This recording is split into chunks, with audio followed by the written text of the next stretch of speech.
presentation of the feasibility study with Joel Gallahue and Mr. Ken Rowe.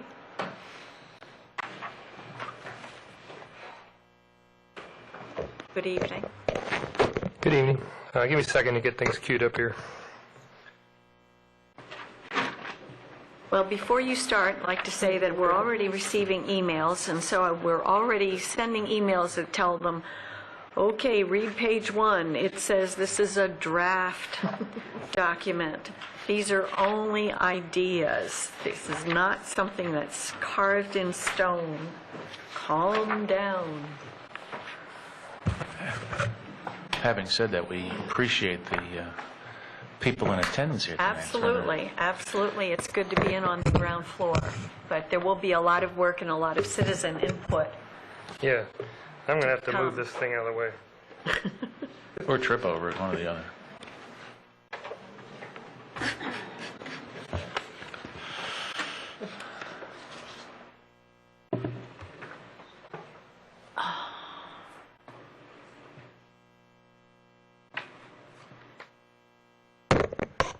Already elevated enough with this thing going on here. Alrighty.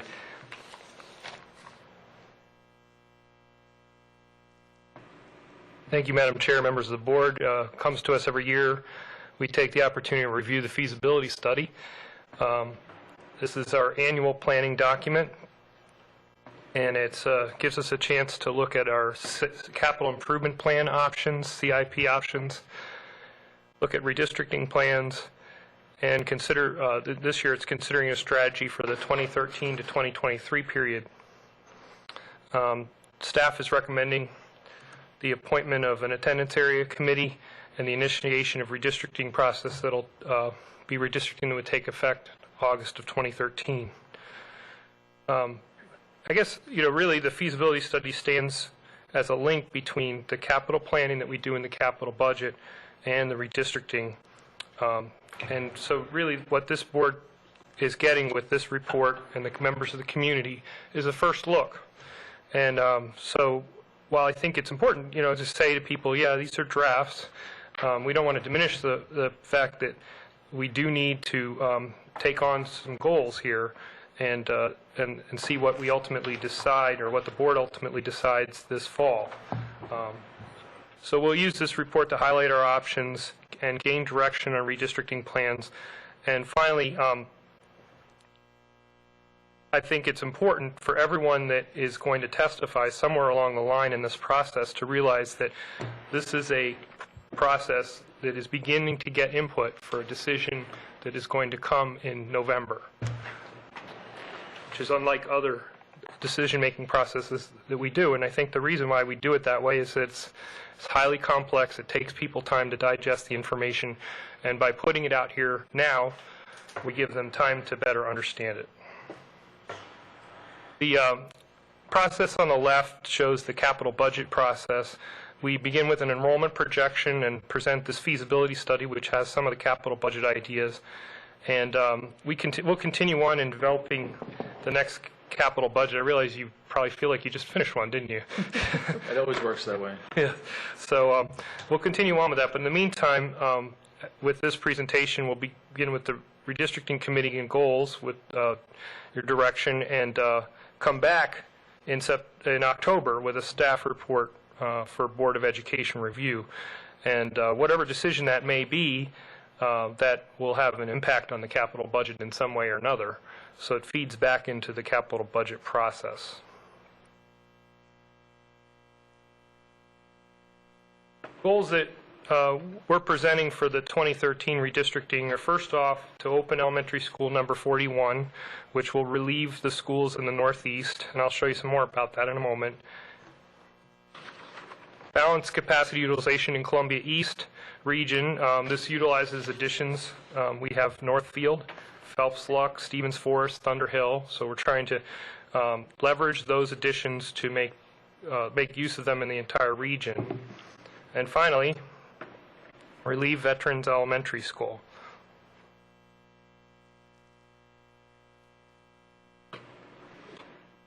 Looking at these goals in the context of a long-term strategy, what you can see here is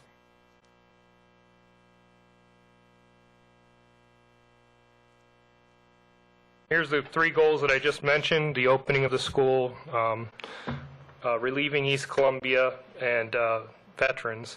We also have capacity in the southeastern region coming online: Gorman Crossing, Bowman Bridge.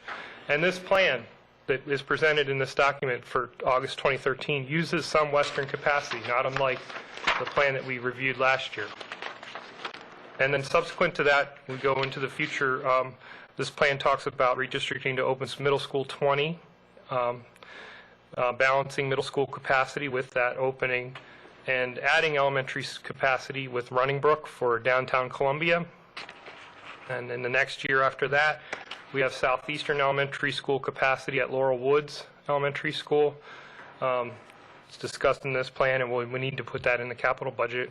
2016, this document talks about relief for Howard High School with redistricting, using western capacity and the Waverly addition to balance elementary school growth in the Turf Valley area, adding additional elementary school capacity in the northeast at Deep Run, adding middle school capacity in the downtown at Wild Lake Middle School. And then we actually have a part in this document that talks about 2019, or maybe somewhere out there, but elementary school number 42. So it's this kind of, I just wanted to give you guys a sense as to how these things fit together in a long-term strategy. All of these things have been in the feasibility study document, but it is a little difficult to pick through, so I was hoping that this was a chance to see it all in one place.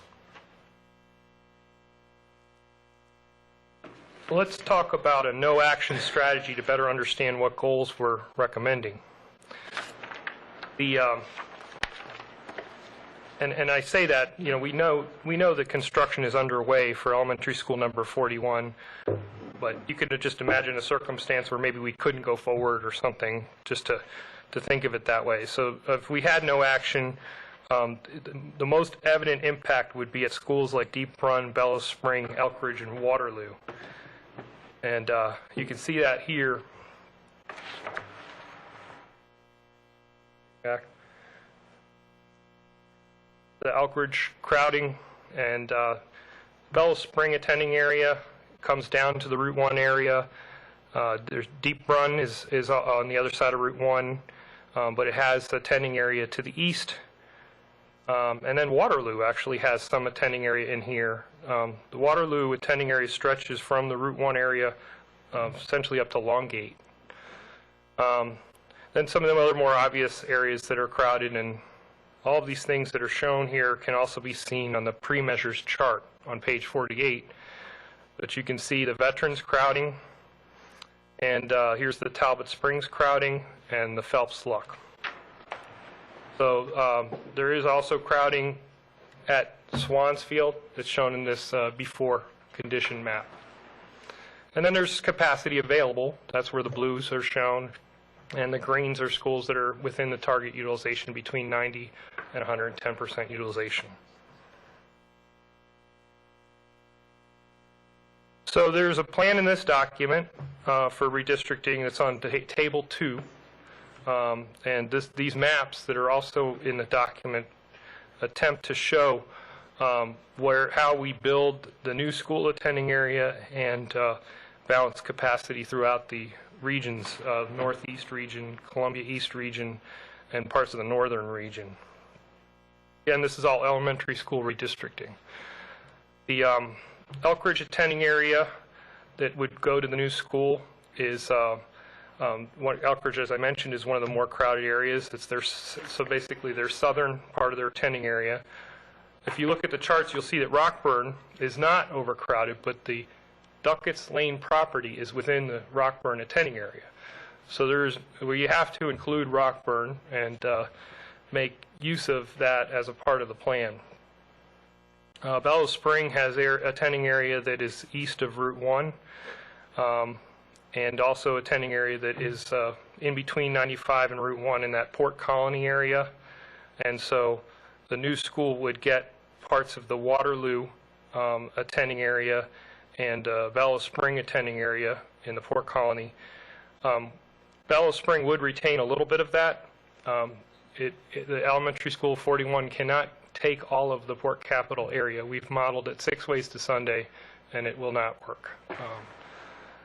So we peel back the attending area, but we don't take it out of the Route 1 attending area. Then what we do is in building the new school attending area, it actually allows Elkridge to help out a little bit with the rest of the Northeast region. This area here, sort of landing road area, come out of the Rockburn to go to Elkridge, and a part of the Rockburn attending area would go to Ilchester.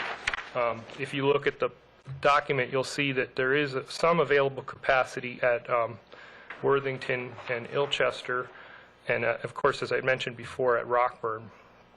One of the most important things that we want to be able to do is take some of the Bellows Spring attending area that is north of the school, and so the big chunk really that Rockburn will pick up is here. This is where a lot of the enrollment is coming to, as much as coming from the south part of the Bellows Spring attending area. And there's a few other changes here with Ilchester and Rockburn. And then, remember, I mentioned Deep Run is overcrowded. We didn't use the new school to relieve Deep Run. So actually, Waterloo would be picking up part of it, and Bellows Spring, so that Deep Run is not as crowded. And actually, a big part of this plan is, I mentioned before that the Waterloo Elementary attending area stretches from Port Capital up to essentially Longgate. This is a more compact school attending area that comes out of this plan for Waterloo. And these are some of the changes that allow for that. These are areas that are currently a part of the Rockburn attending area. We also take advantage of capacity that's available at Thunder Hill in working with Phelps Luck and Northfield. And for the Columbia East area, there's what looks like a small change, but this is a fairly dense area. I think there is. There's an area that's between Talbot Springs and Stevens Forest, and it actually can walk to either school. So we ended up recommending a redistricting there. There's some changes from Phelps Luck into Jeffers Hill. Here, I keep losing my cursor. Then we get to the northern region along the 40 corridor for balancing veterans. And what we have here is a plan that takes advantage of some capacity at Hallfield Station and some capacity at the Waverly Elementary School. So the St. John's Lane Elementary School attending area would come east, and the Hallfield Station attending area would come south to relieve veterans. And then in order for St. John's Lane to pick up the additional area, the Waverly attending area would come east. So those changes, this is the Hallfield Station coming south, and this is St. John's Lane attending area coming east, and here's the Waverly attending area coming east. Now, in order for Waverly, and now we took that whole area, we actually met with people that live in that particular neighborhood not too long ago, and their critique of last year's plan was we were splitting some of those neighborhoods. So this is the whole neighborhood coming to Waverly. So in order for that to work, we actually have to use West Friendship to relieve the western end of Waverly, which, as we well know from talking, is not necessarily a bad thing. West Friendship has had capacity, and so this plan makes use of it. And with that being shown, you can see that we have balanced capacity at all the schools that we addressed in this plan. And the remaining school to be looked at is Swansfield. The document does talk about that. We ended up having a lower projection, or we had a lower enrollment this year than what we had projected. So it is not as high a projection as it had been last year. We have 4 relocatables at Swansfield, and we have significant amount of planning ahead of us for the Columbia Town Center area. So I guess at some point in looking at what we're getting into with this redistricting, we can take a look at this. It's about 1,400 students being moved to open this new 600-seat school. The balance takes us up to 2,800 students, and it helps us to address 3 major priorities: opening the new school for the Northeast, balancing capacity in the Columbia East, and relieving veterans. That's about twice as much, or it's a little more than twice as much redistricting than we did last year at the elementary level. And so what Ken and I have spent a lot of time talking about is how can we have long-range planning that everyone understands and it's transparent and it's useful to, to look at, but is also somewhat modular. So, I don't feel like we're leaving Swansfield on the table. That's going to be our next step with Town Center.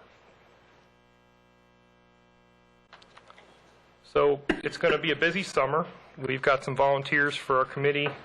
We're going to start next Tuesday, 7 o'clock right here with our first committee meeting with direction. We'll have work through the summer to put together the assumption challenging phase of the process. What I mean by that is that it's very easy for someone like myself in a technical role to become comfortable with certain assumptions, whatever it might be. And so I really do think the most important part of the redistricting committee is to help to break up some of those ideas, hear other thoughts, and what you do is you work with the team to empower them to be able to communicate those ideas. The proof hopefully is in the pudding, that you see things in this report that maybe you didn't see last year, and in part was because of discussions we had with the community, differences in how the plan is put together. And then in September, we're going to be having our plans presented with a chance for people to provide input before the final staff report is made to the Board of Ed. So those are on September 11th and 12th. The 11th is at Howard High School. We used to do it at Centennial and Hammond. We picked Howard on purpose because it's in the middle of the area that's being redistricted. And Centennial's not too far outside of that area either, so we felt we'd just keep that one.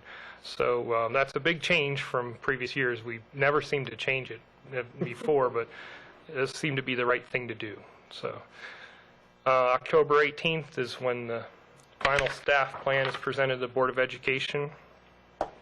And we have meetings October 25th, October 30th.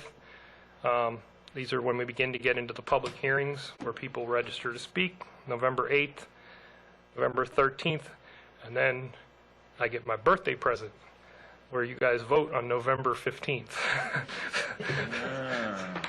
You're a Scorpio too. Yes, I am. So be happy to entertain any comments, questions, or direction from the board at this time. Mr. Dyer wants to start. Sir. Mr. Gallahue, I appreciate your presentation, and I really like the nothing else, the color coding really makes clear to me the effort that you put into trying to balance things out,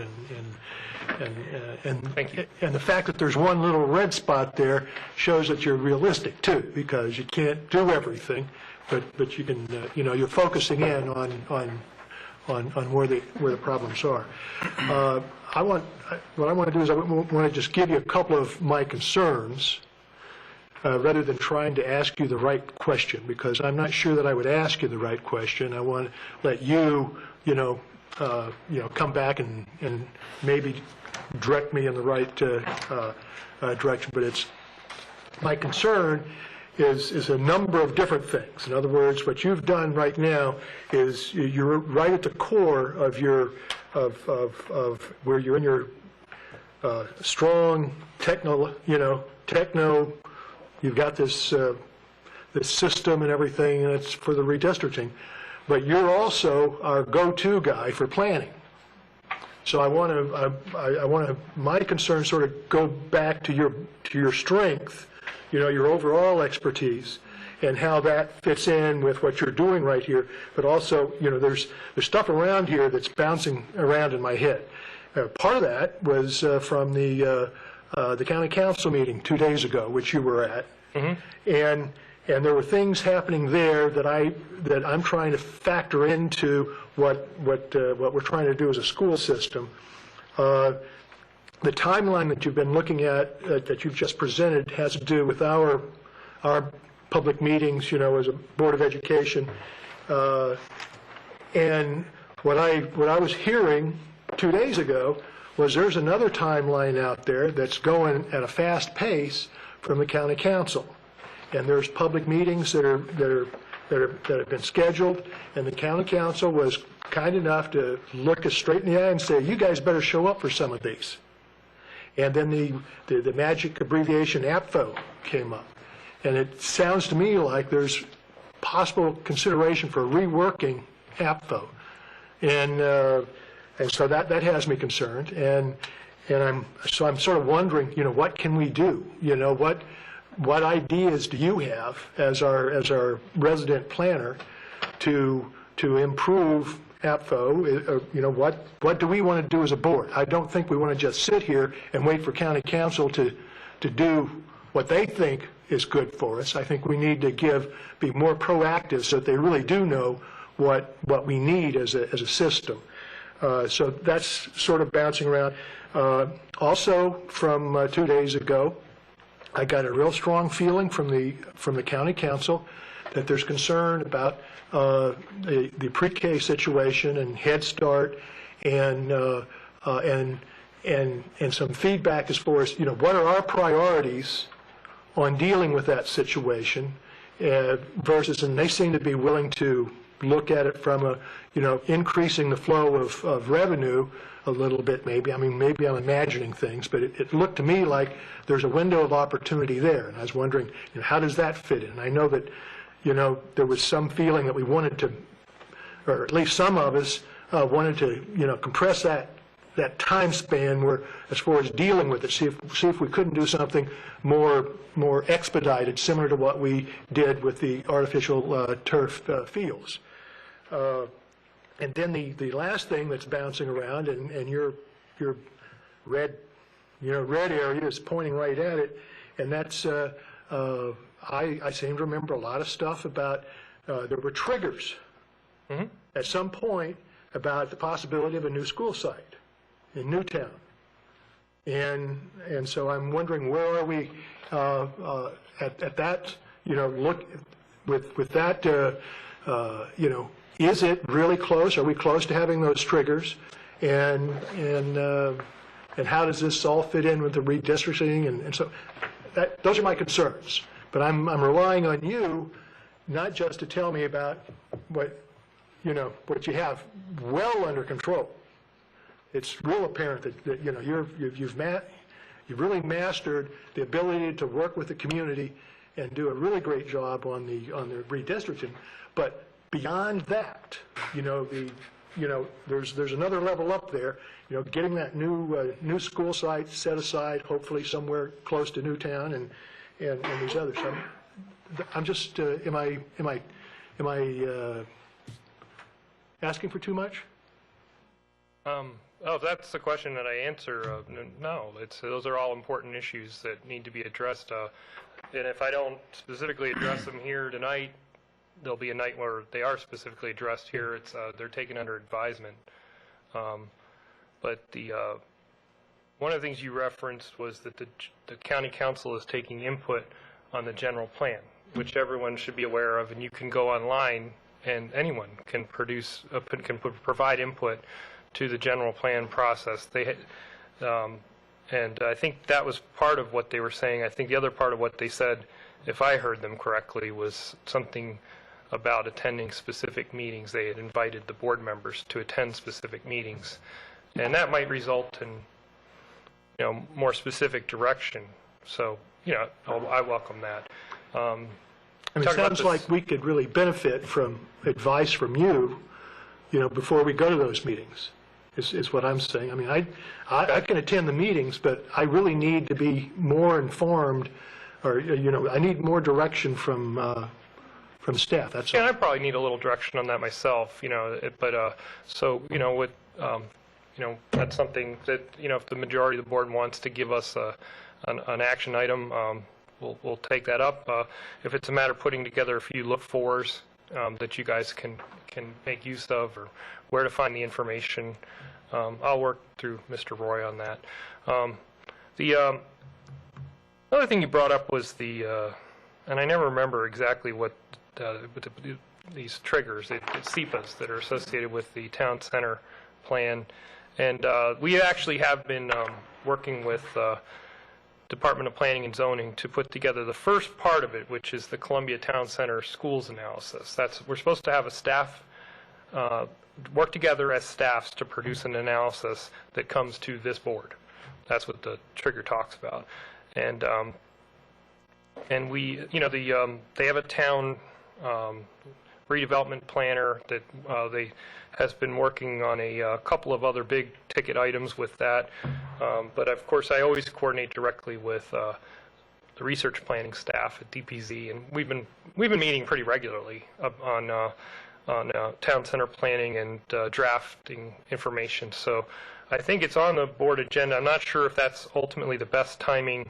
We'll be getting some direction from the director over at DPZ. But there'll be more to come on that. That's what I can safe to say for now. You mentioned at the meeting with the council that they talked about pre-K, and I can assure you I've been in meetings about pre-K and Head Start for a number of years. And what my office tends to bring to those discussions is, in light of what we're planning in the long-range plan and where the capacity is, where can we do something? And I think that with some of the concerns they raised specifically about Head Start and Long Reach, we don't have a solution yet. Some of those schools, as we just looked at on this map, are fairly crowded. So we'll have to do more specific work on that, and certainly with some direction on that. But, Ms. Davis and I have talked about this. Obviously, Mr. Roy mentioned to the council that he had held a meeting on this in advance of their discussion there, because it may have, capital component, may somehow be impacted by redistricting. We'll just have to see. So, that is certainly in the background. It's not being forgotten. And, our acquisition efforts, we continue those. There are only so many days in the week, and when you're doing redistricting, it does have take up more time, but it is an office, and we balance the work out. And I'll coordinate with Mr. Roy if there's anything that needs, maybe we need to bring somebody in or do something different about it to make sure that it gets done. That's the best I think I can do to answer those concerns. Thank you very much. Mr. Meshkin? Thank you, Madam Chair. Thank you, Mr. Gallahue, so much for your presentation. I really appreciate not only the great work that you do in preparing all of these numbers and these calculations, but the kindness and willingness you have to speak with so many in the community about a concern where there's a lot of emotion in that. So I really appreciate all you do with regards to that. Thank you, sir. Obviously, I've raised objections about the process beforehand and my concerns with the Apfo chart and those type of things. So I don't mean any of my questions or concerns to be criticisms by any stretch of the imagination, but rather suggesting ways that maybe we can improve the process. In looking at the feasibility study, and I read through all of it, it's a pretty comprehensive report. On page 1, it says, this report is the starting point for the annual process of developing the capital budget. So in the action that you're asking us to take tonight, that would be fair to classify that as the beginning of the process, right? That's correct. Okay, well then on page 2, under the header assessing the process, it says, in years where redistricting is occurring, the Board of Education will assess the process. At the end of the redistricting cycle, modifications will be made as appropriate prior to the beginning of the next cycle. So considering that the board has never had an agenda on a meeting or a meeting to quote unquote, as it says, assess the process at the end of the redistricting cycle we had last year, and considering that it says in the feasibility study that modifications will be made as appropriate prior to the beginning of the next cycle, I'd like to throw out some things for us to consider with regards to modifying the process. Thank you. Since I don't think we've had an agenda item for an appropriate time to do so in advance of tonight. In looking at, it was slide 3 that you had, that's also in the slide deck that was presented to the General Plan Task Force. It's also what's in the feasibility study. It represents, if you look at that, next slide, the flow chart. It represents in that process that in July of the year following the redistricting, that we're going to be acting on the Apfo chart. And so I just want to clarify some of the things that we did beforehand. Is it true that when we voted on it in May, that we voted on something that was based upon the proposed redistricting that's outlined in this feasibility study? I think we went over that in that meeting. You had mentioned, you made a point And about so the OCIP. I would just ask for us as a board to consider, because there isn't any statutory responsibility within the Adequate Public Facilities Ordinance, that in the future we do the Adequate Public Facilities chart after we make the decision on the redistricting. The second process thing that I would suggest to my colleagues that I think we need to consider is modernizing our approach on calculating actual student enrollment. I know we use September 30th numbers that we report to MSD as we then go through the process that you guys start in January before you present to us in June.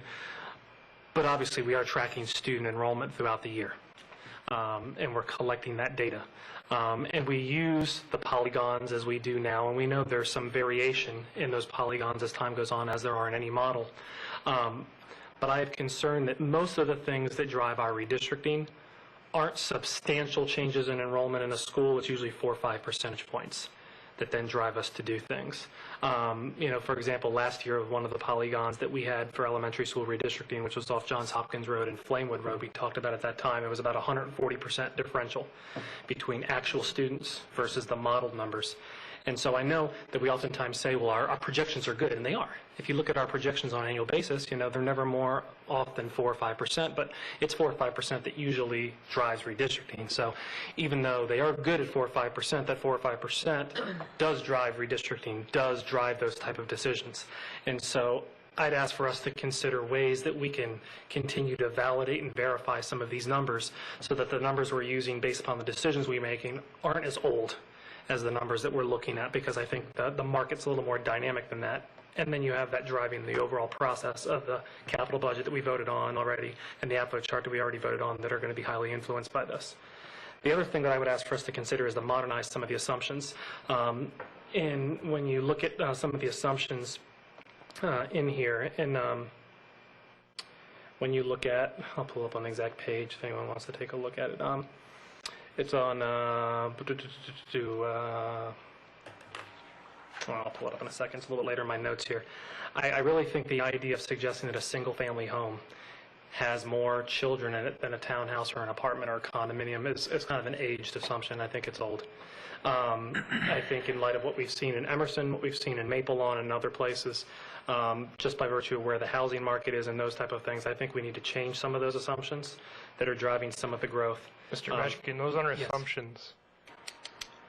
What do you mean those aren't assumptions?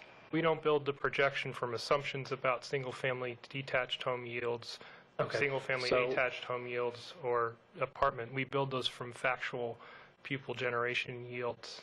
Okay, so then in the report then, when we are looking at, let's see here, page 10, changes in development horizon. Let me pull it up here.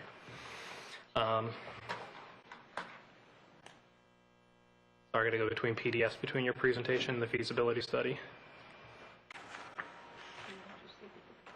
That's all right, I got it right here. All right, so when we talk about The changing housing yields, changing housing yields, there it is. number 3. Correct, thank you. So for the past few years, staff has observed lower elementary pupil generation, particularly in the West for single-family detached housing units. Conversely, higher housing yields are observed for multifamily units. This impacts the Northeast and Southeast, where many such units are anticipated.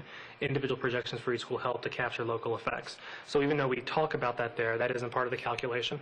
No, it indeed is.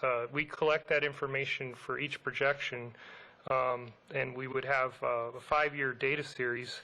So if you go back over earlier projections, you'll see different information. But when you look at these charts, these are projections. So projections take factual information and take reasonable assumptions based upon that. So one of the pieces of factual information that goes into the projection for, say, Jeffers Hill Elementary is the actual yields for single-family detached homes in the Jeffers Hill attending area. And we also collect the countywide yield for single-family detached homes.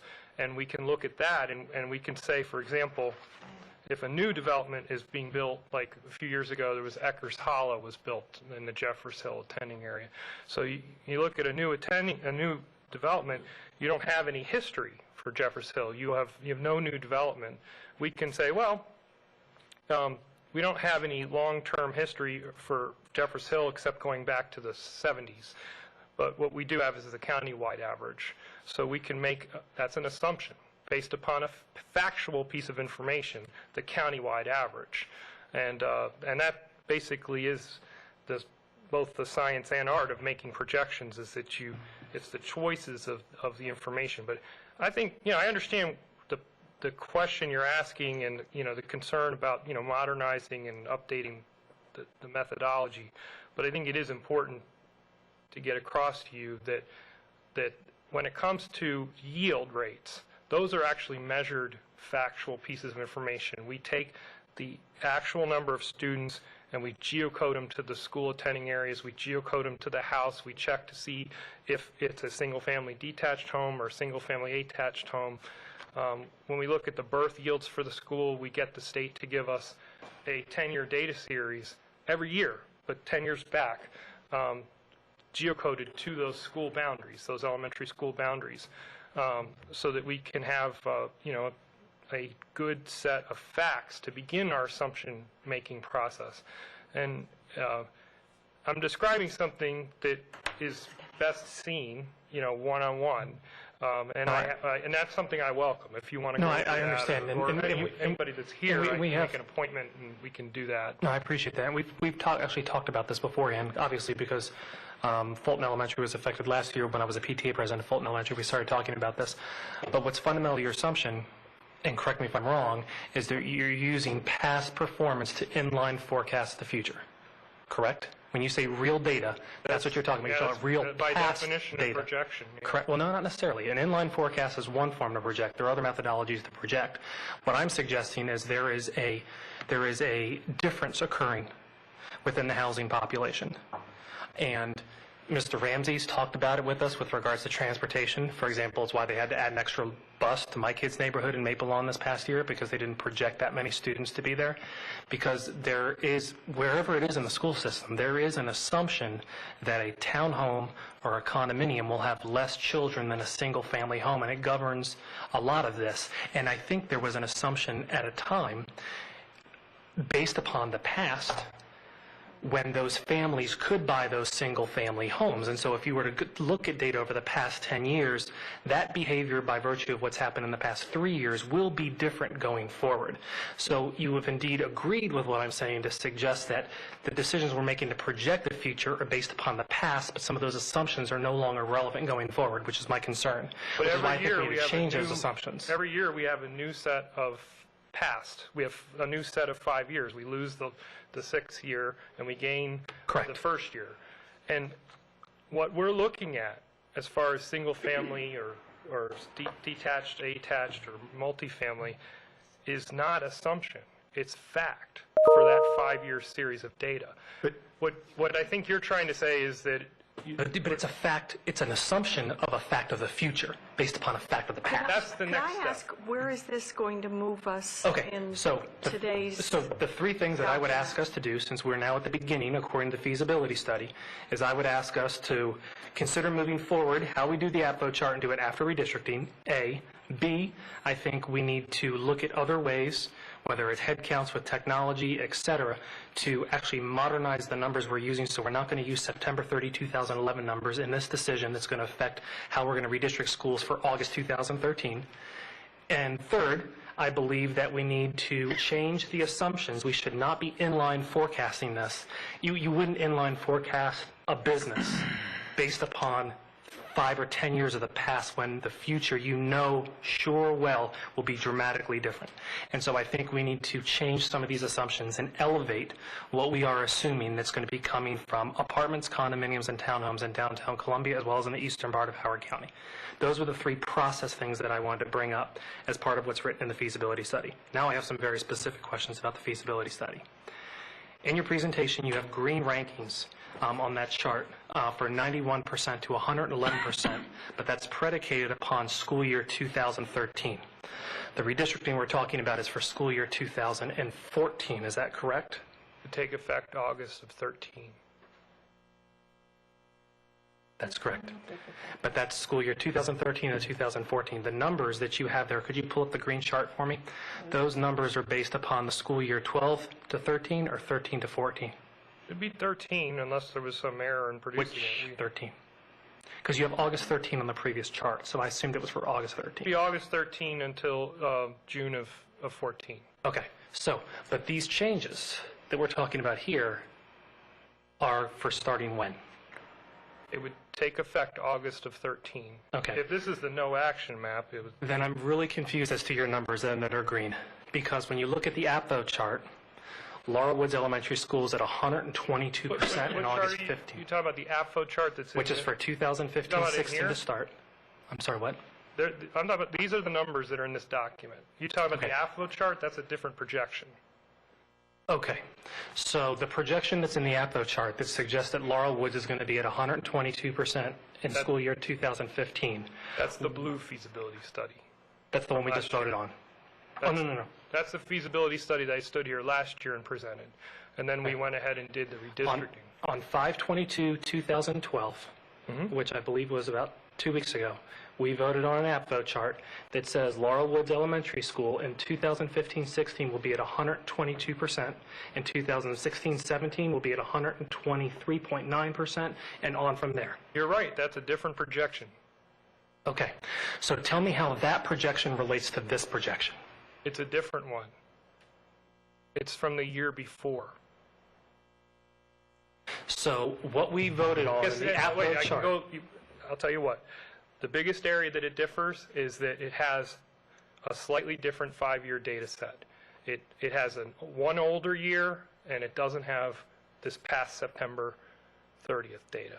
Is that helpful? I don't mean to glib. I'm just trying to, it is different. I appreciate the explanation, because that's extremely confusing to know that we just voted on something to project what the growth and enrollment of the school is a statutory obligation under law that's in this document as a step that's different than the projection that shows it's green and great and that type of thing. Because up to 111% or 91% to 111% versus 122% is dramatically different, and I don't think that's responsible to the students, the teachers, or taxpayers, or anybody. Well, I have I'm a not major gonna problem. dispute your Add that to point. number 4 to my process. But I don't think we should be having different projections. From the code for the APFO, it says that the chart is based upon capital improvement master plans define the necessity of public school, roads, solid waste, water, sewage infrastructure that supports land use growth policies established in the general plan. It goes on to explain further. It doesn't actually, this chart that we put forward on the 22nd of May, that is a residual of a capital budget and planning process that is the best information that we had to give to them, because it's the capital budget decisions that have been made, it's the redistricting decisions that have been made. You made the point about disagreeing with the OCIP, and that's a difference of opinion there, but other than that, that's the information that we have in May to give to them.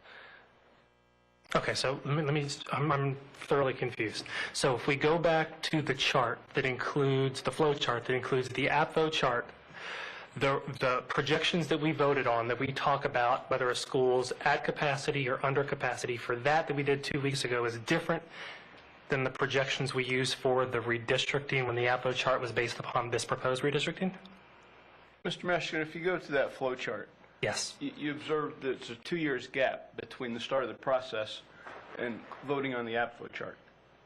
So what the APFO chart reflects is a capital plan that was approved by the county and was executed along with redistricting. The result of that is the APFO chart. We're now moving into the next year of the capital budget process. That's why we're using a different projection, a different capital budget to go along with that. So you couldn't have you would clearly know the more accurate data 2 weeks ago, but we used old data. So tell me, if the data that's in the feasibility study is September 30th, 2011 data, what's the data that was on the APFO chart 2 weeks ago? September 30th, 2010. Okay.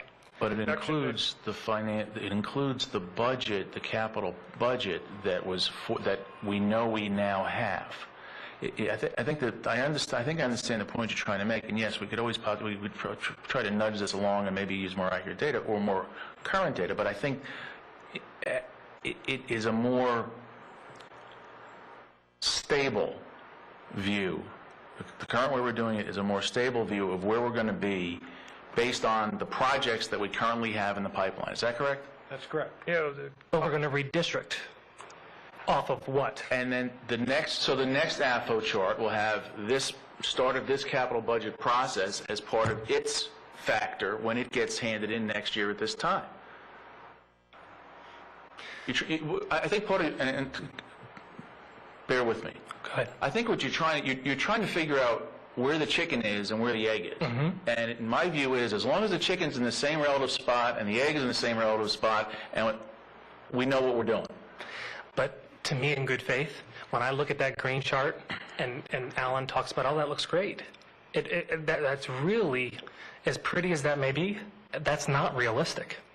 And we're supposed to make a decision in November when we know the data that we just voted on 2 weeks ago is more accurate than the data that's in this feasibility study.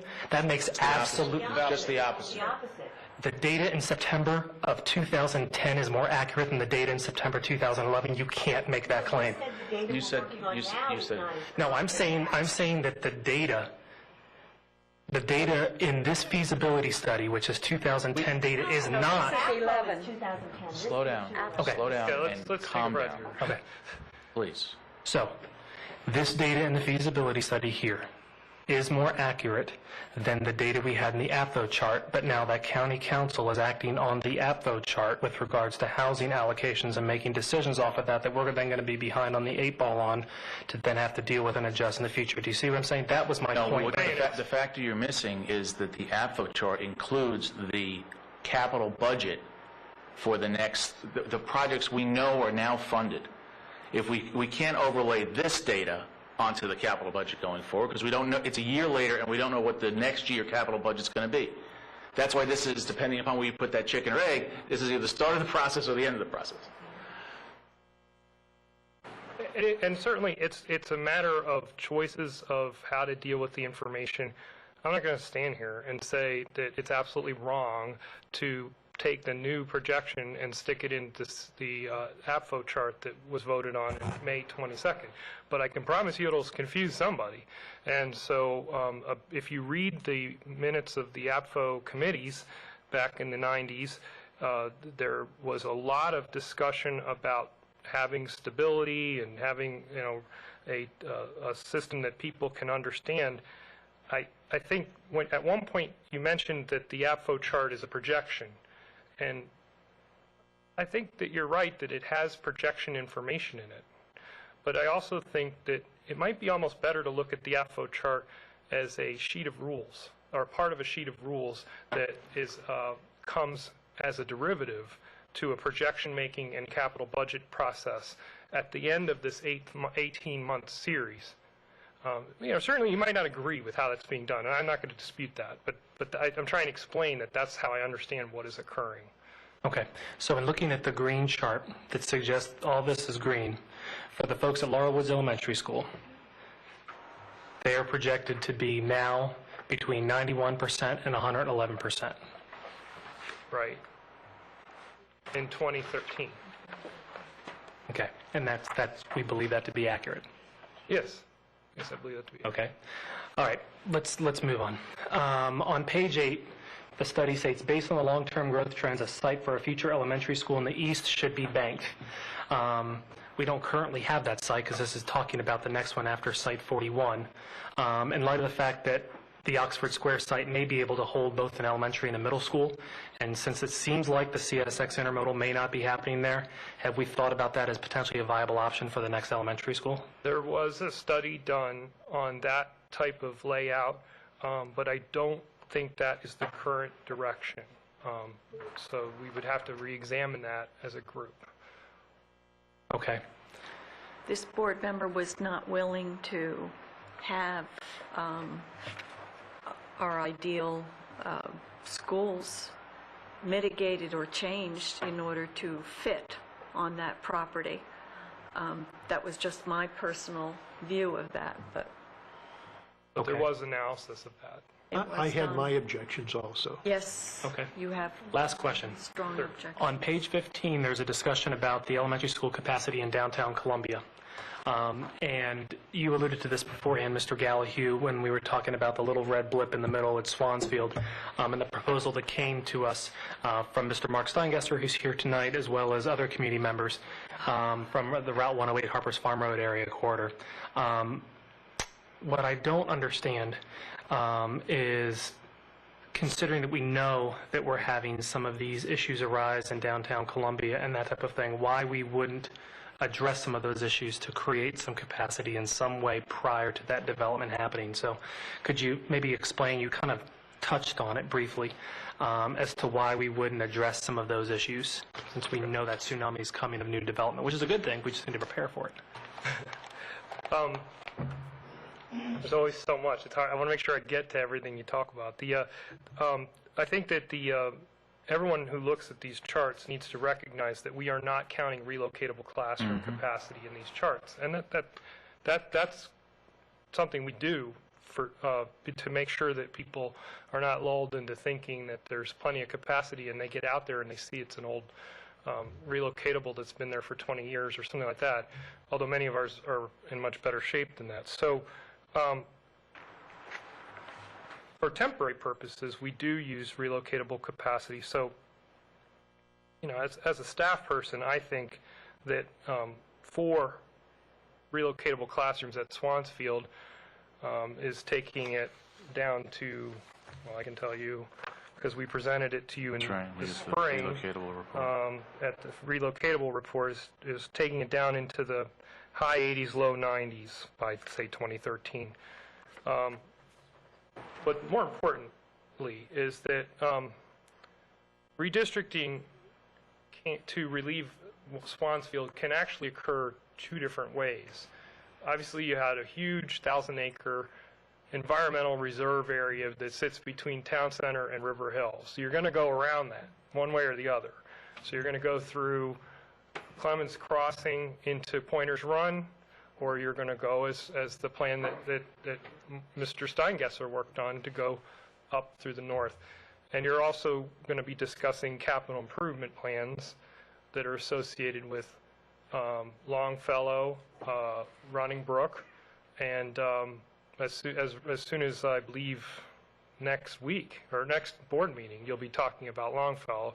So I think that with those things in the mix, and this Columbia Town Center analysis in the mix, and the fact that we have a pretty ambitious work program in terms of redistricting for the Northeast, Columbia East, and the Northern region, it is not unreasonable to have Swansfield where it is.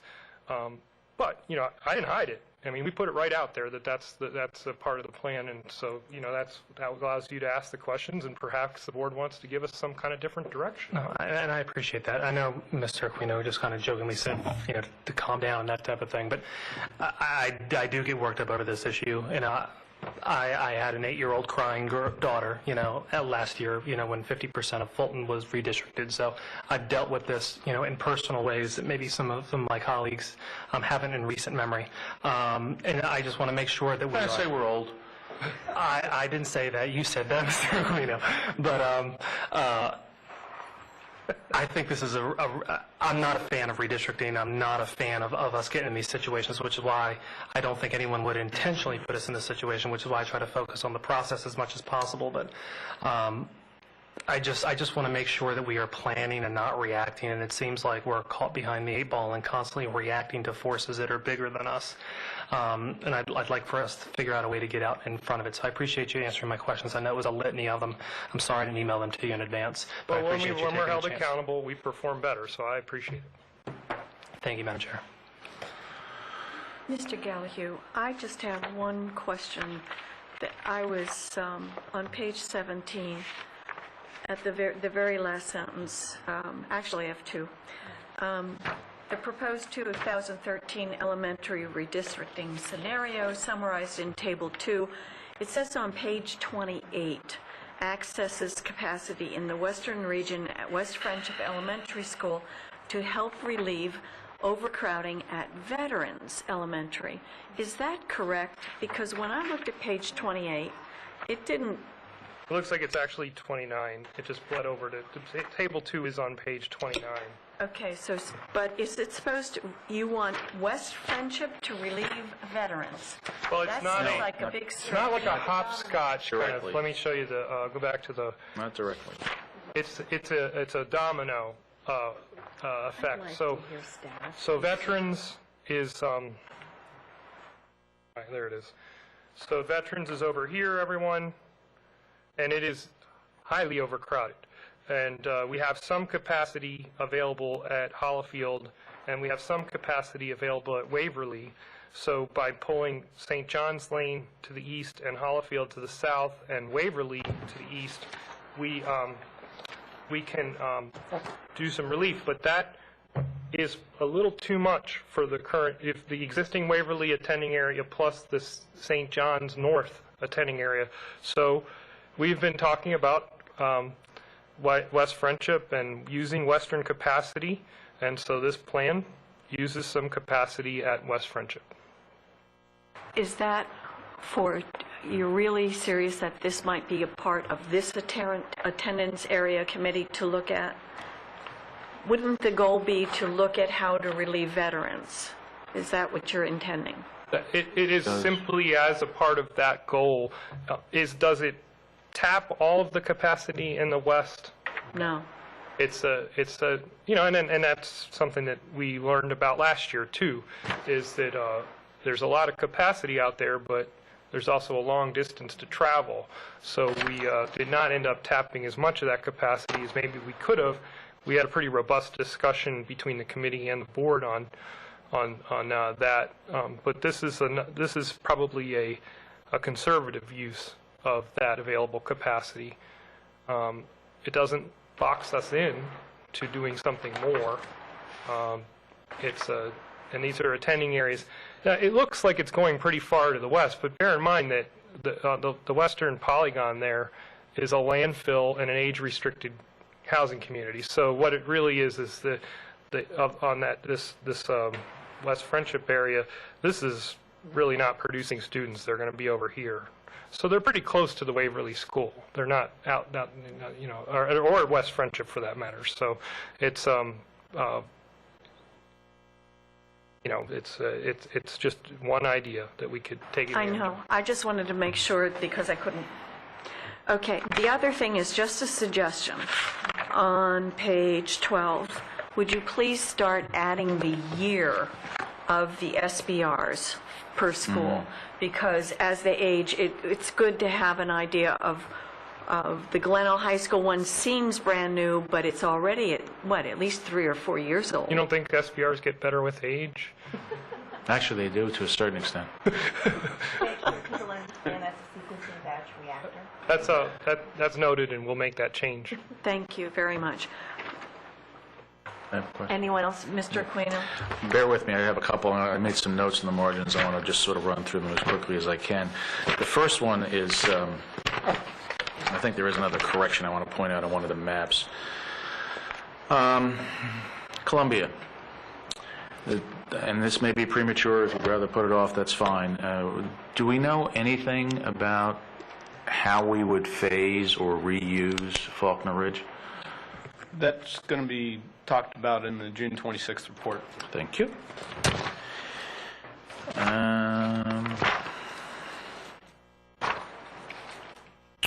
I like, oh wait, that's Faulkner Ridge.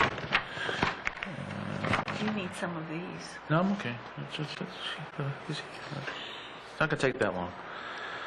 I liked the idea, oh yeah, on, I don't need that now, Mr. Spencer. Page 19, is there a graph missing from the western region? You have graphs from northeastern, southeastern, you move to western with respect to enrollments, that utilization graph? Why, would I learn anything from that graph if you had it there? You would see that there's a lot of capacity in the West. Exactly. Yeah. And, My point exactly. I've tended to use that graphic to show where a change is coming. I don't know. It's I'm not sure if it solves. That's gonna be, I mean, that's a continuing issue. How we're going to utilize that capacity. Yeah, and it was interesting in preparation. I went back and took a look, and when we did this document in 2005, all of the western elementary schools were over 110% utilization except Pointers Run. Bushy Park was at 146% utilization. So those weren't even projections. Those were the actual enrollments of those schools. So, it's just, time flies, but it's important to take a look at what kind of decision-making environment the board was in at that time and the staff that was advising them. And there's rates that we talked about earlier with Mr. Meshkin about single-family detached homes didn't turn out to be as high in the West. Well, there have been, and my history with this sort of stuff goes back fairly, well, it's a while. And I mean, there were issues where the yield factors were wrong in certain localities. And that was fixed and I think to a certain extent addressed by the community. So wait a second, this can't be right. And certain communities went out and did their own, door-by-door surveys, and that was very valuable. Yeah. The projection methodology evolved, particularly between 2000 and 2005. Right. Significantly. Right. I like the combination of the northeast and southeast regions for sort of planning purposes on page 21 and 22. I think it helps provide a much clearer picture of where we are. And to a certain extent busts sort of the older view of these regions as being impermeable. And I think that's a very good way to present the information.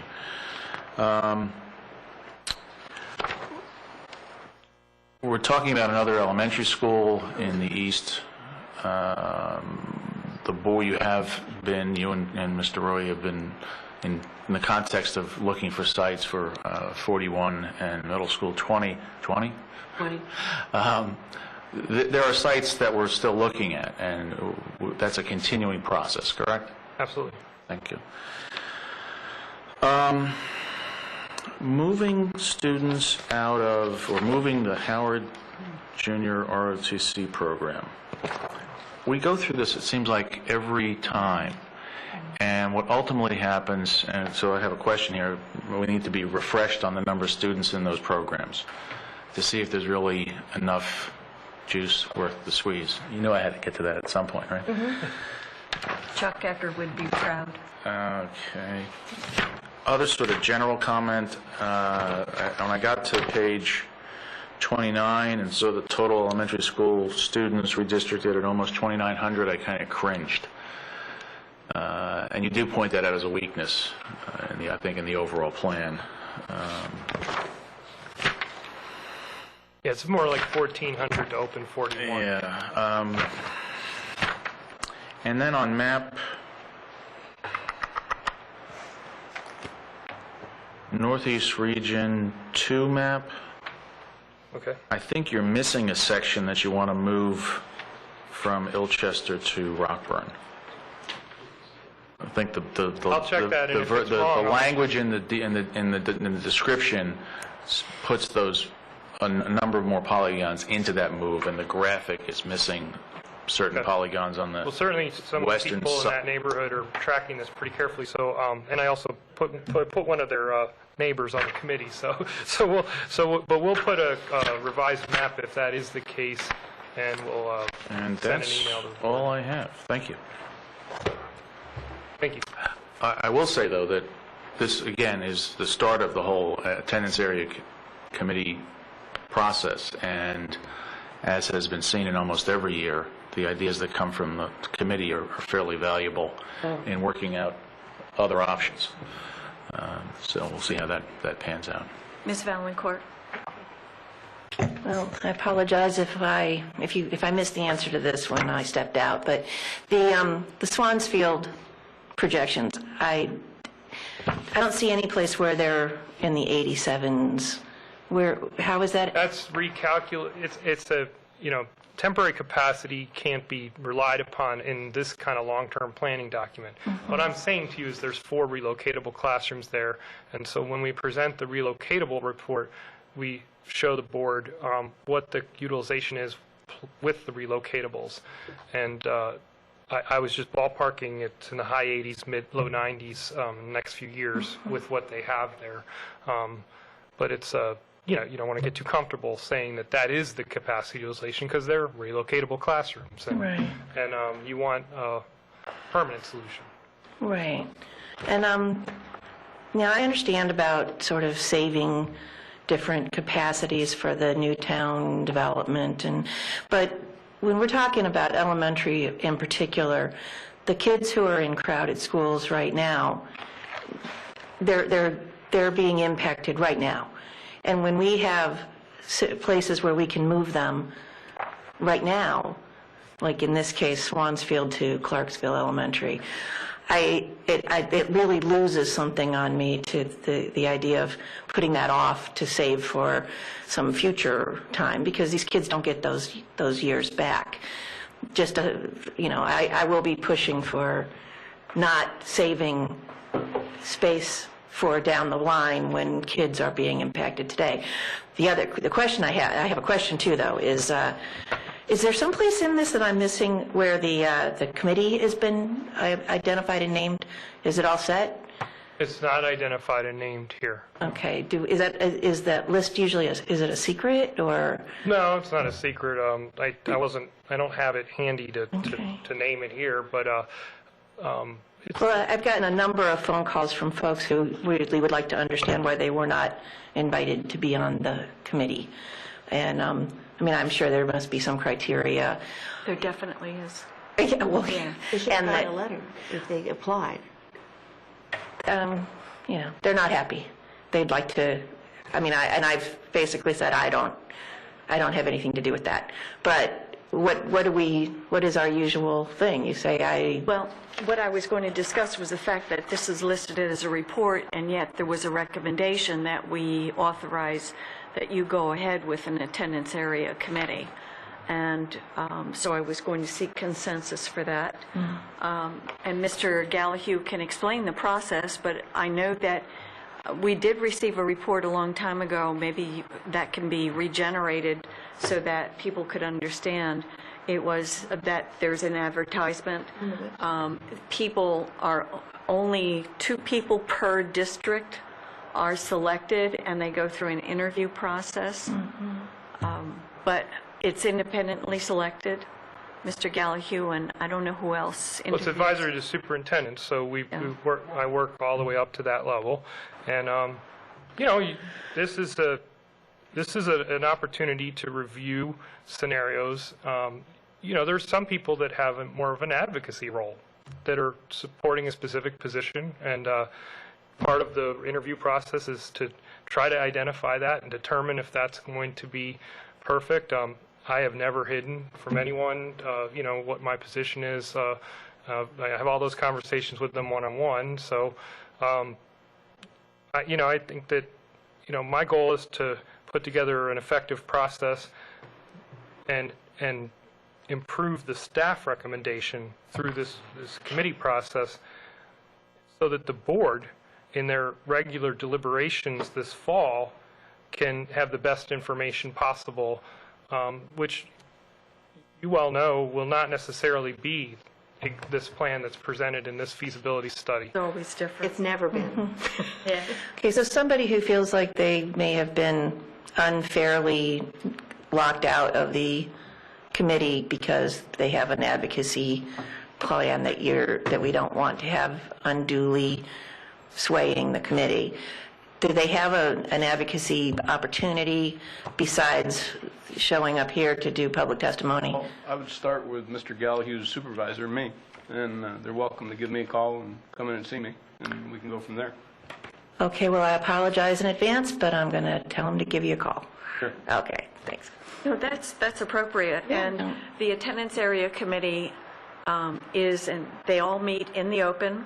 People go and observe, they listen. I know that in some years, they were able to present their plans to the committee, or the committee members would present different plans. They develop it. It's I thought it was quite an open process. Their first meeting is next Tuesday, here. Yeah. Will they be televised? No, we don't have it set up to be televised, but what we do is we take Minutes. notes and we post them online. Okay. They're not minutes, it's kind of it a moves kind pain of on- quickly, it's a so we pain. have to grab what we can and get it up there. But we post maps, ideas.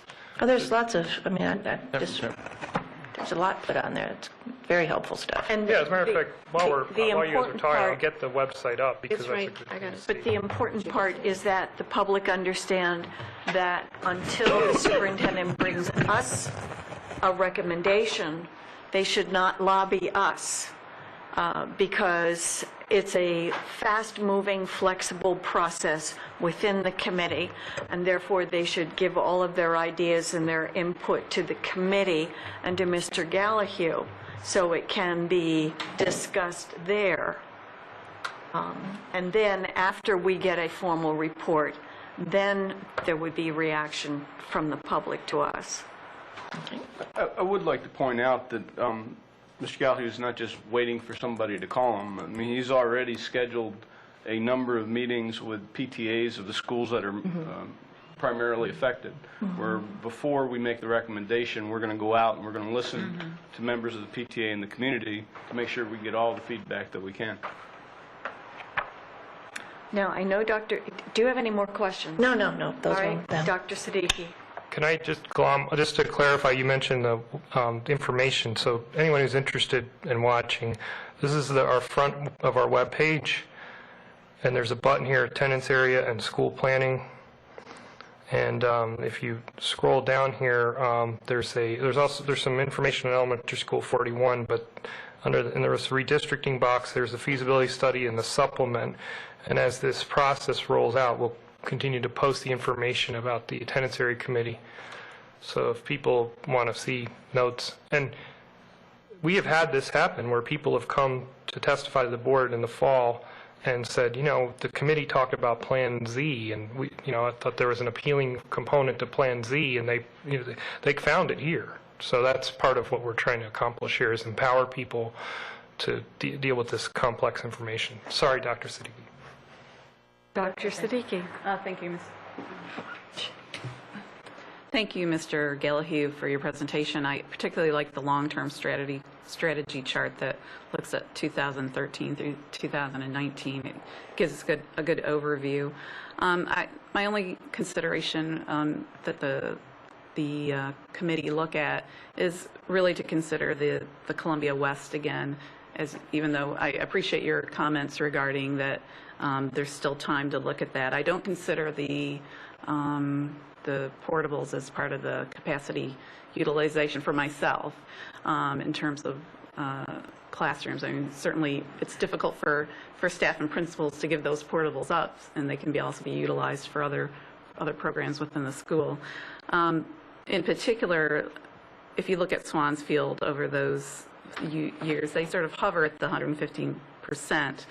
And as you look at, long-term and looking at Bryant Woods and Longfellow Running Brook, even though there's additions planned at those schools, but the capacity does creep up. And to have Clarksville Elementary School at hovering around 50% for the projected next 10 years, having that such a low capacity utilization and not being able to utilize that in this aspect, I just want the committee to really give that some consideration once Okay, again. thank you.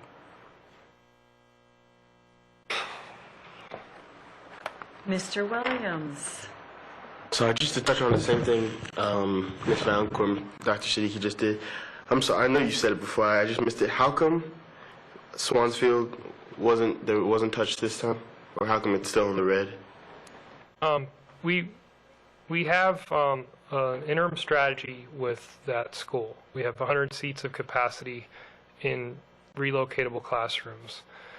We have long-term plans for redistricting in that area associated with town center, and we could redistrict in a different direction than what Dr. Siddiqui had just mentioned.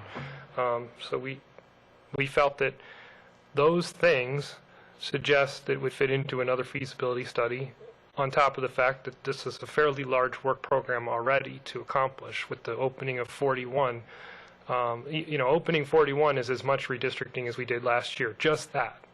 And we're already adding in the priority of East Columbia and veterans. And I'm not saying it can't be done as a part of the redistricting that the board votes on this fall. This is the staff presentation for the feasibility study, which can change. And so, as you can tell from where you're sitting, there's been some feedback about maybe an alternative plan or suggestions to the committee. And so we'll take that under advisement and we'll continue that discussion.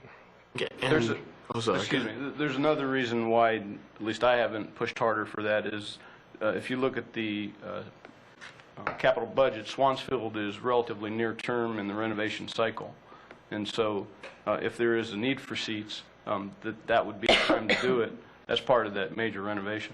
But when is it? Do you know when it's due? What year? Well, I hesitate to give one given our capital budget woes, but it's within the next 2 or 3 in line. Okay. All right. Thank you. Ms. Giles, any questions? No, I just want to reiterate a couple points that have been made. There's been lots of discussion, and I think all of it good. Is that I am also, as Mr. Aquino said, glad to see looking at the corridor of Route 1 when we talk about the north and the south, and looking at what our flexibility is along there in order to make that work, and glad to see proposals for additional space where we're clearly going to need it. And I share the concern about continuing to have space in the west that we're not utilizing. I recognize all of the constraints around that. I recognize that we've got a fairly ambitious plan on the table right now, but it continues to be an issue, is that how are we going to make the best possible use of the space that we have, which is still relatively new and in pretty good shape. We've done renovations fairly, recently there. So I just, lots of the things that everyone else has said, I concur with. Thank you. All right. Do we need a motion? I was going to ask for consensus, but That's fine. if you want to make a motion, I'm totally agreeable. We can ignore the word report. We can do because you asked for authorization, correct? So, Mr. Aquino, go ahead. Well, move we authorize the convening of the attendance area committee for this year, and to come to the superintendent, and the superintendent to come to the board with a recommendation in line with the schedule presented. Second. Okay, motion by Mr. Aquino, second by Ms. Giles. Discussion. Yes, sir. Mr. Gallagher, it's, I'm wondering why we need to move the formation of the committee up to now, and what impact it's going to have. What would be wrong with waiting a meeting or even 2 meetings to authorize that formation? And I'm looking at it from the perspective of Dr. Foos is going to be coming on board, in, I guess we're talking less than a month. And I'm interested in her being more involved in this process from the get-go. You know, as has been noted, this is the beginning of the process, and I'm concerned about rushing it right now because that might make it more difficult for our new superintendent to get involved in this first redistricting. It sounds would like kind of to- like more of a board discussion. I would like to explain that Dr. Foose has been very intimately involved in discussions with all of our chiefs regarding future direction, and she has given direction to chiefs about the various issues that she is concerned in and wants to be involved in. So I think that your concern has been addressed, and I don't know if Ms. Perkins or Ms. Wise wants to add to that, but Dr. Foose is involved in future directions of board of these various topics. Can I ask a question? Mr. Aquino? Mr. Gallo, do you have a lot of veterans coming back on the attendance area committee? Because there's a bit of a learning curve, and so I don't know how many new people you have, I don't know how many old people or veterans that you have. No old people. And this is still a pretty aggressive schedule as it stands right now. It makes for a very interesting, long and hot summer for committee members, because they may meet more than what's up there. Yeah, it's well, we get a mix of both new and old, and you get a lot from the new ones. It's Exactly. surprising. But they still have a learning curve. They do. All right. All those in favor of but- this direction? Mr. More Meshkin? discussion. Thank you, Madam Chair.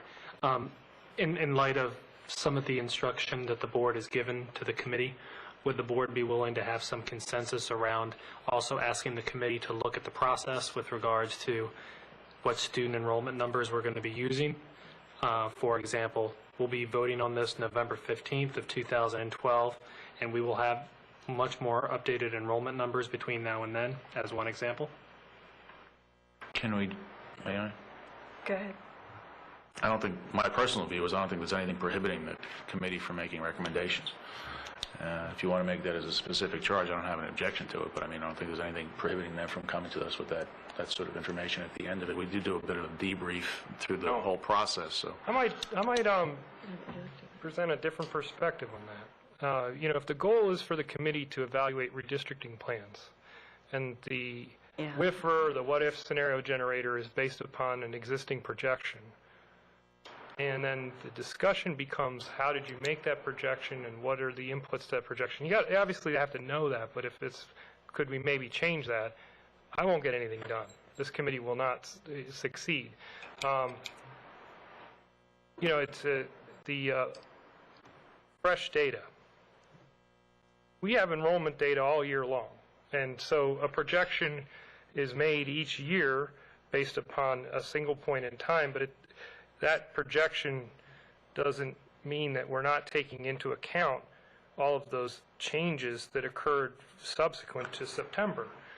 All of those things are built into the survival ratios and the net in-migration, out-migration components of the projection. So doing a projection more than once in a year is just measuring the same population twice, and I don't think that would necessarily help us to advance the ball down the field any more than what we're currently doing.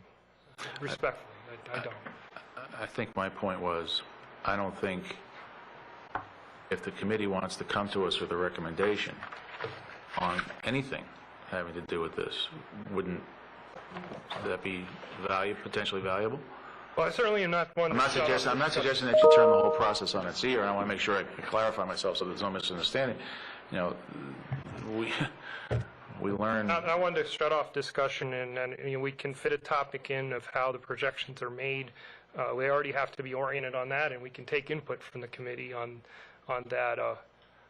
But That's a pretty big task to educate people specifically on the details of the I agree with you, Mr. Gallahue, and I do not think it's the purview of that committee because they are not experts in this. There are legal ramifications for why the September 30th count is used. And I'm sorry, but Madam think Chair, it's with all due more respect, there is appropriate. no law. I'm so sick and tired of people on this board making these statements about what's lawful and what's not. I did not interrupt you for over an hour. I need to say my point. We have the opportunity to discuss next month with the county council this issue, and I think that's the appropriate place to discuss which counts to use and so forth, not with a committee that is designed or asked to look at what boundary lines to use. It's just, I think it's more appropriate next month when the board has been invited to participate in those work sessions. Is that not? I don't understand why we would ask the county council what projections we would use for our boundary line adjustments. Because I thought you wanted to change the APFO I want to do that as well, but I also want to change this process as well. I don't need Mr. Dyer, like Mr. Dyer was saying earlier, that staff could give us some recommendations. I have some thoughts on how to change APFO. That's separate from this. I'm concerned that we are making decisions that we're going to vote on, that we've set the stage with the timeline for November 15th, 2012, based upon data from September 10th, 2011. And there's no law that requires us to do that. No. It's not unusual to provide the enrollment data at the time that the board is making a decision. I can't remember exactly which board member asked for it, but it went to all of them in previous redistricting discussions. Use the latest. Provided the latest enrollment data at the time that the redistricting decision is made. So I'm sorry, I think I misunderstood your question. I think that we actually have done what you've asked for. Is that That didn't happen last year. maybe No, it it didn't did, happen. because I requested the information. data. When I was chairman, I requested the information that come to the full board. And I think we got it in late October because it doesn't come Yeah, immediately. I'll show everyone where it is. I mean, it's online. The other thing is, you're not looking, and I'm sure Mr. Gallahue, I have confidence he'd bring that forward if he felt it was going to dramatically change any projections. And projections aren't just 1 year that we're looking at. We're looking at way out in terms of the redistricting and a number of years. In the So I'm schools not- section on the web, though, we do have like May 31st enrollment, along with the September 30th. So throughout the year, that'll keep getting posted. So anyone can see those reports, and if it's a matter of having them all bundled together or something like that, that's a great idea. Ms. Valencourt? I think that something that would actually give me some comfort, because I was at Pointers Run back in 2000 when we went door to door and then came to the board with the actual count numbers and were told, well, that's not the way that the projections work, so never mind. Is there a mechanism that you can develop that would be able to take a look at the actual versus what the projections were for, in this case, the multifamily homes that are being built in the Northeast Corridor, that we have every reason to think are generating more children than the projections are likely to be estimating because of the change in the economic dynamics in the last 3 or 4 years. So the last 5 years of data will maybe not be as accurate as we could probably make it. Is there any way that you can do a sort of a spot check on these are the numbers that we used based on the methodology that we've used in the past. These are the numbers that were actually generated from this group of multifamily units, to get a sense for whether we are pretty close with our assumptions or way off, or... Answering that, I just have to explain something. We project schools. We don't project polygons. So we project Fulton Elementary School, but we know, based upon the county's proposed development and so forth, what the number of homes that are coming and the existing number of homes. And so in order to get the what-if scenario software to work, we apply the school's projection to the number of and type of homes that are in each polygon and the future homes Right. and type of homes that are in each polygon. That is using a projection that was built upon facts, but it is an dynamic. assumption Yeah, process. It's a testing of scenarios process. And what I think that you're talking about is a standing yield analysis, which is to take a specific neighborhood and show a series of data for that particular neighborhood. That's essentially what we do for the school in order to make the projection for the school, but narrowing it down to a specific group of apartment buildings. And we're looking very closely at using that type of information in the downtown Columbia analysis, because a big part of that debate has been, how many students will those units actually yield? Are they going to be more high-end with lower yields, or making some effort to try evaluating what we have, and then take some benchmarks from Montgomery County or other jurisdictions that have already built the town center type developments. We are looking at using those types of techniques for specific analysis. I think that when it comes to being absolutely certain who's in a neighborhood, anyone can go out and take a census and come back and say that the projections that you're using are not right, because they look at this derived information where we multiplied the school's projection by the existing and future housing of the polygon. But they can't say they're unreasonable. And this is a part of the process that we're using to make redistricting planning. And, it's that, or going back, and, to my understanding, it's going back to a grease pencil, on a laminated map. What you see in the old minutes is that Dr. Kalin going back for weeks at a time to calculate, if you move this line, what the resulting effect was. And I guess the benefit of the WIFR, this what-if scenario generator that we're using, is that it allows you to very quickly get to that information. But we have to accept that it's based upon an assumption. So what I found is that people will go out and they'll count the specific students, and they'll say, well, geez, this must be wrong.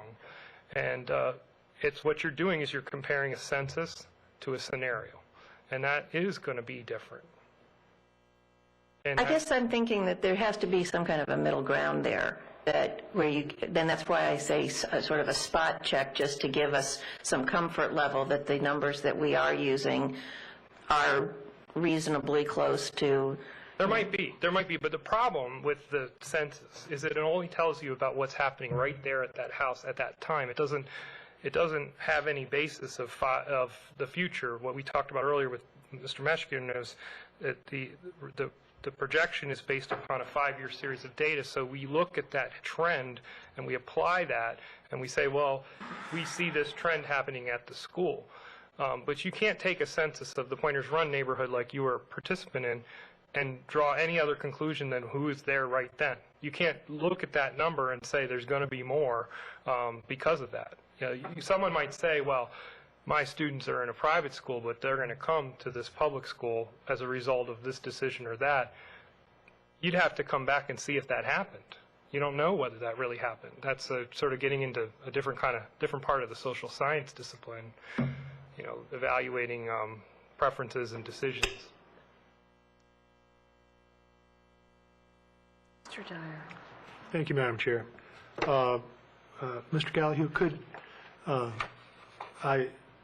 you may have answered this and I just missed it, but what would be the impact of us waiting to enable the formation of the committee? I can answer that. Yeah, thank you. Joel, by the end of the summer, as much as we we try to get ahead of it. We're just, we just don't have enough time to do what we need to do. I mean, it is a amazingly stressful and long process, and delaying it will make it worse, and I cannot support that at all. We need to get started.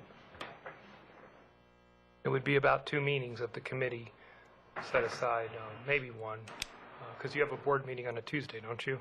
Yes. So maybe it would impact 1. That's one of the training meetings. Mr. Gallahue, you're flagging. You're so very tired. You've stood there for an hour and a half.